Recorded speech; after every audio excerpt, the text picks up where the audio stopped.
Bharatiya Janata party के संगठन प्रभारी सह पश्चिम के जिला उपाध्यक्ष कुमारी ममता 97 विधानसभा क्षेत्र के कार्यालय में कार्यकर्ताओं के साथ बैठक कर बूथ स्तर पर मजबूती से कार्य करने को लेकर नीति बनाई। उन्होंने बताया कि घर घर जाकर सरकार के एक एक योजना को बतलाना है, महिलाओं के बीच खास तौर से जागरूकता फैलाना है और पारू विधानसभा को जीतकर बीजेपी का परचम लहराना है।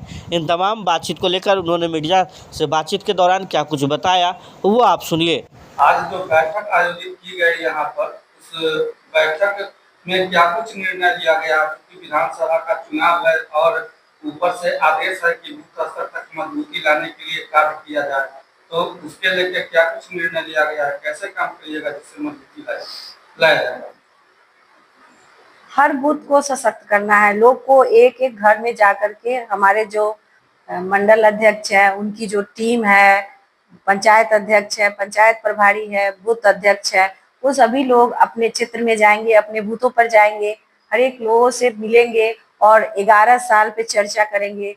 जो 11 साल में हमारी क्या अचीवमेंट हुई है, हमारी सरकार क्या की है, उसके बाद बिहार सरकार क्या कर रही है, जो डबल इंजन की सरकार हमारी अभी बनी है, इसकी क्या अचीवमेंट है, इन सभी चीजों की चर्चा करेंगे।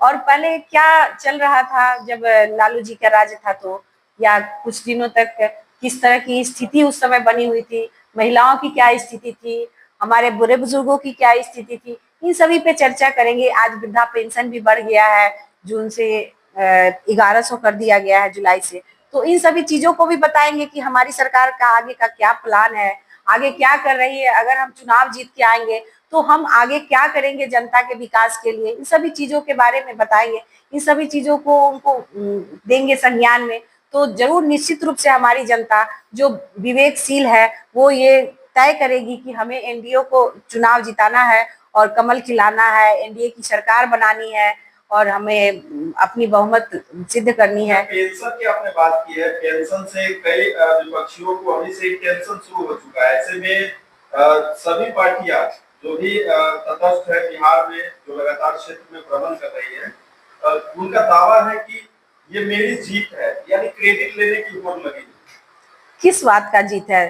पहले तो ये खुद कहते थे राजीव गांधी कि हम 1 रुपया भेजते हैं तो लोगों के पास 15 पैसा मिलता है, और आज मोदी सरकार ने इस तरह की सिस्टम लगा दिया है कि जितना पैसा ऊपर से आता है उतना पैसा लाभार्थी के खाते में जाता है।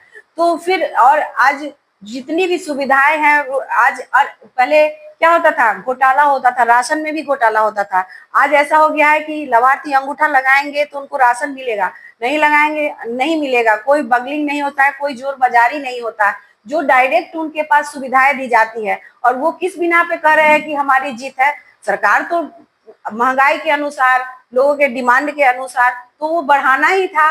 तो सरकार में पारू विधानसभा में आप आई है, एक तरफ आप यहाँ से बूथ सशक्तिकरण की बात कर रही है, बूथ जीतो चुनाव जीतो। ऐसे में क्या लगता है, आप महिला है, आधी आबादी का कितना बड़ा इस बार योगदान होने वाला 2025 के हिसाब? आधी आबादी भी निश्चित रूप से हमारी सरकार को समर्थन कर रही है। हमने क्षेत्र में घूमा है, लोगों से बातें भी की है, बहुत जगह महिलाओं से, तो हर कोई के ऊपर मोदी का नशा है। हर कोई मोदी को चाहता है कि मोदी की सरकार केंद्र में तो बनी ही है बनी, और हमारा बिहार में भी पुनः बीजेपी और जेडीयू का गठबंधन हो, एनडीए की सरकार बने, ताकि जो काम अधूरा रह जाएगा, पास तो हो गया है, लेकिन जो काम अभी की सरकार नहीं कर पाएगी वो काम फिर हम आगे की, जब हमारा कार्यभार आएगा, कार्यकाल आएगा अगले 5 वर्षों में, उसको हम इम्प्लीमेंट कर पाएंगे। अगर हमारी सरकार नहीं बनेगी तो अगर वहां से पैसा भी आया, फंड भी आया, तो फिर वही चोर बाजारी होगा। 100 रुपए का काम होगा जिसमें कि 50 रुपए का काम होगा, 50 रुपए लोगों के जो पैकेट में जाएगा, लोग बड़े बड़े जो मिनिस्टर बनेंगे वो करेंगे। लेकिन अगर सरकार, हमारी सरकार को मौका देती है, एनडीए को मौका देती है, तो निश्चित रूप से जो काम प्लेटफॉर्म पे रुक गए हैं वो काम को गति मिलेगा।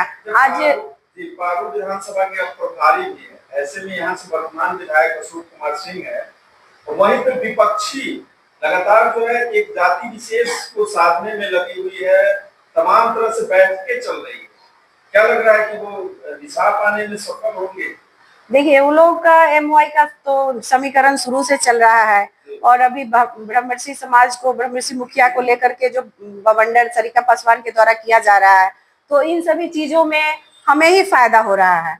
अगर वो हमारे समाज को, हमारे को गाली दे रहे हैं, यानी सोच वो निकल रही है। हाँ, तो इससे लोगों को, जो लोग थोड़ा बहुत दिग्भ्रमित भी हुए होंगे, उन लोगों को भी संज्ञान में आ रहा होगा कि वो पार्टी हमें कितना इज्जत देने वाली है, हम किन से जुड़ करके आगे काम करेंगे तो समाज का विकास होगा। तो ये तो सब तय है, और हमारे उनकी जो रणनीति बन रही है वो लोग भी देख रहे हैं कि क्या रणनीति है और क्या है। लालटेन का तो युग अब रहा नहीं है, जो वो लालटेन जलाने की कोशिश कर रहा है। कौन मूर्ख होगा जो आज के डेट में जो गांव-गांव में बिजली दौड़ रही है, वो लालटेन जलाने का काम करेगा। अच्छा, आपकी जो बूथ सशक्तिकरण की जो लगातार बैठक चल रही है, वो पूरे जिला में होना है कि क्या लग रहा है? ये तो सभी जिले में होना है, सभी विधानसभा में होना है। आपकी मौजूदगी कहाँ पे होने वाली है विशेष तौर पर? चूंकि मुझे पारू विधानसभा का प्रभारी बनाया गया, तो निश्चित रूप से पहले हम अपने घर को देखने का काम करेंगे।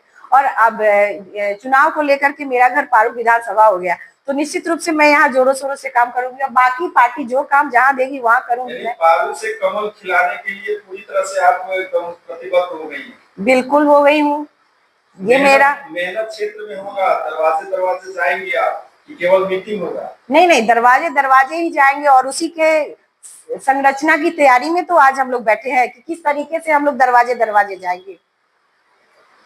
चलिए, परिचय दें। मैं कुमारी ममता, जिला उपाध्यक्ष सह पारू विधानसभा प्रभारी।